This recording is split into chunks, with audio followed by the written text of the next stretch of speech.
You ever have a day where you realize, wow, I might actually be living in a sitcom, except nobody handed me the script? Well, that's how it all started for me.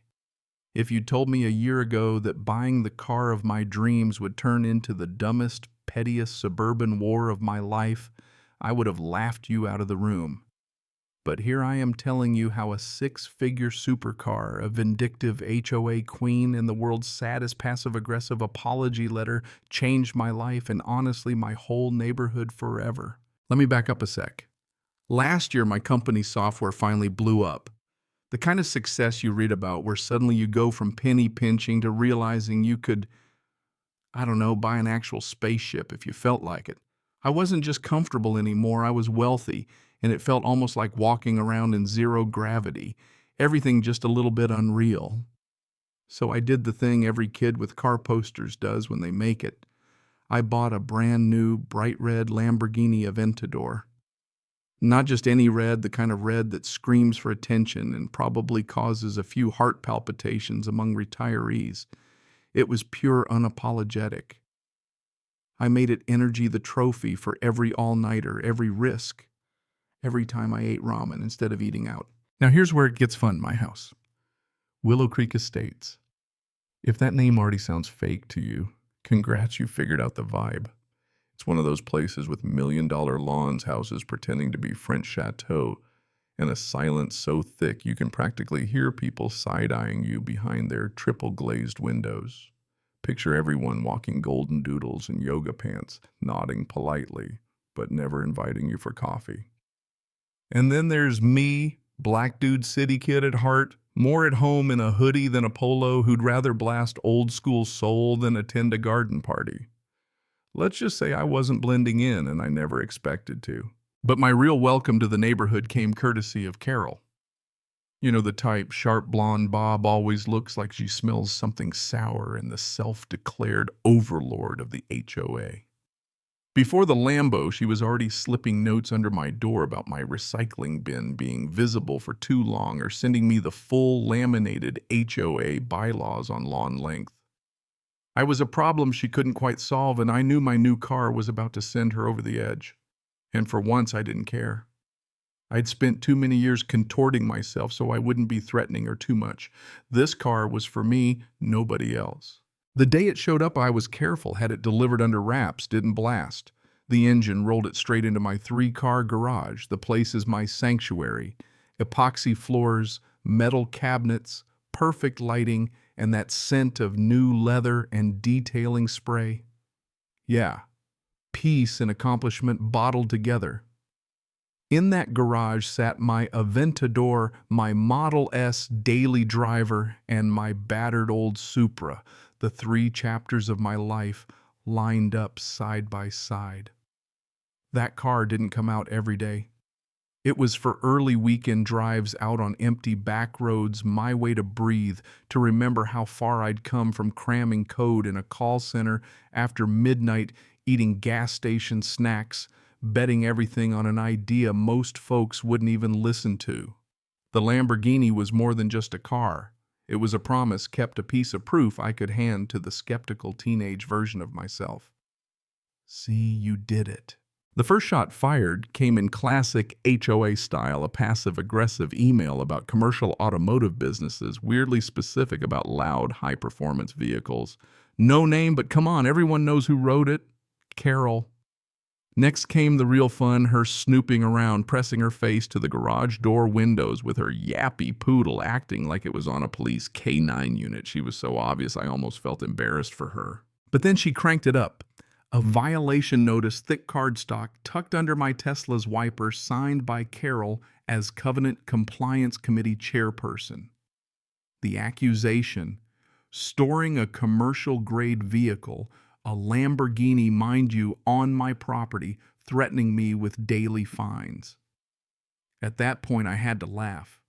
It was so wildly off base, I nearly framed it on the spot.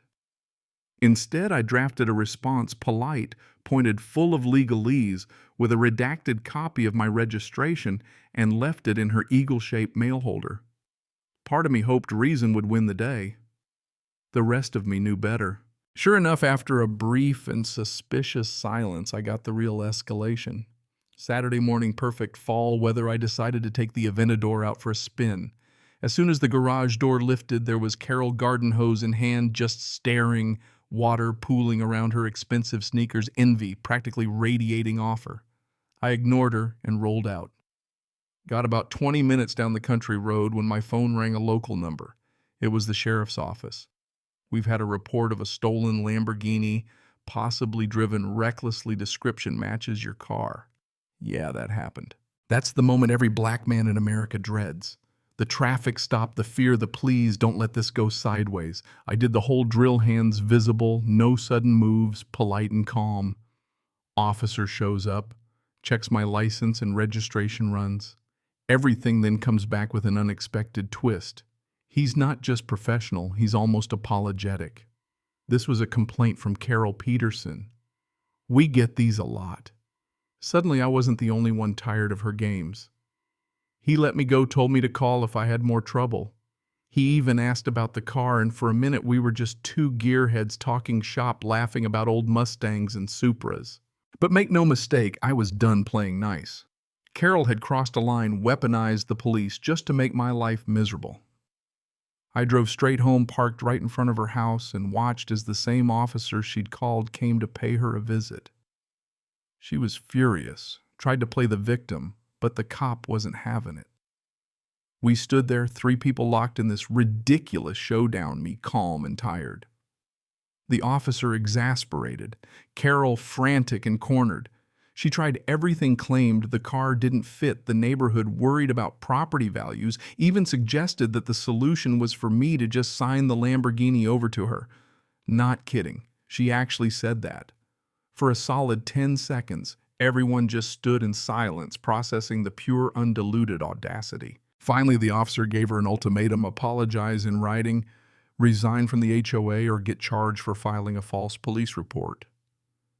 The look on her face when she realized she'd lost was priceless.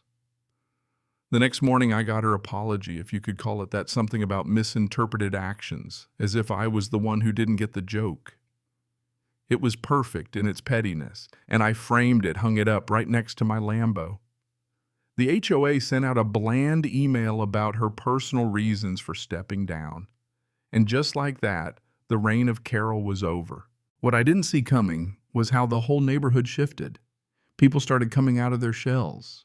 Tom from next door brought me whiskey and shared his Carol horror stories. Turned out she'd been the scourge of Willow Creek for years, finding people for dumb things, trying to ban kids' basketball hoops, fighting a community pool because of noise. My car, ridiculous as it was, became a symbol proof that you could stand up, that the loudest voice wasn't always the right one. And then, just when I thought the story was over, the universe handed me one last twist. Tom pulled me aside at a barbecue, told me that Carol's own husband, Robert, the quiet guy mowing the lawn, was actually a huge car nut. Had posters of Lamborghinis as a kid. He'd been forbidden from even looking at my car.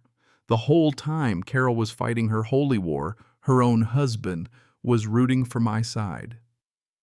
The next day, when I finally showed him the Lambo, I saw a grown man light up like a kid on Christmas. I let him sit in it, pepper me with questions, basically live out a lifelong dream, while his wife glared daggers from the window. That right there, that was the real win.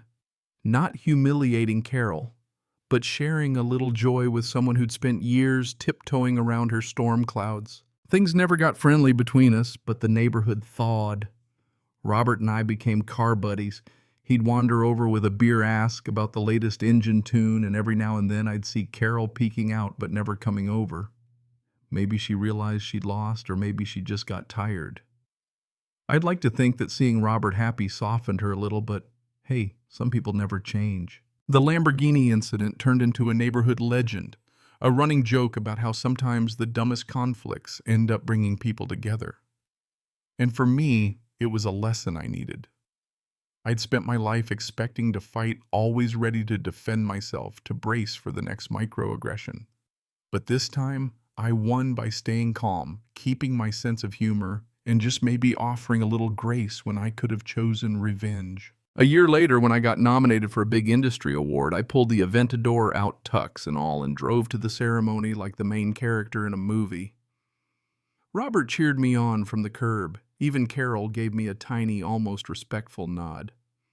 And you know what? That was enough. When I won, I talked about perseverance, about proving doubters wrong. But really, in the back of my mind, I was thinking about my weird neighborhood, my red car, and the battle that turned a trophy into a symbol of belonging. So yeah, I still have the Lambo. I still drive it. And every time I do, it's a reminder about standing your ground, about seeing the absurdity in life, and about how sometimes the wildest, most unexpected stories come from the strangest places. And now let me ask you, what would you have done in my shoes? Ever had a Carol try to run your life? Drop a comment below. I want to hear your wildest HOA stories or how you stood up for yourself when it really mattered. If you believe justice isn't just about following rules, but about standing up for what's right, share your thoughts. And if you're watching from somewhere wild, let me know, where are all my fellow Karen fighters at?